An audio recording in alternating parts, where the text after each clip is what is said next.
আলহামদুলিল্লাহ, আমাদের খামার বাড়িতে যে বা যারা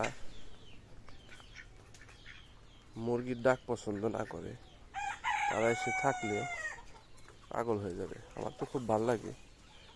অনেকের আছে দেখা গেল মুরগির হয়েছে নাও ভালো লাগতে পারে, আমার খুব ভালো লাগে ওদের ডাকগুলো। আমি আনন্দিত হই।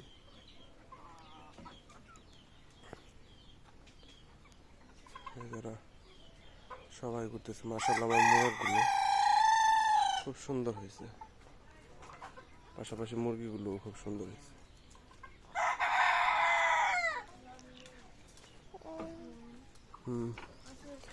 এখানে আমাদের এই যে মুরগি,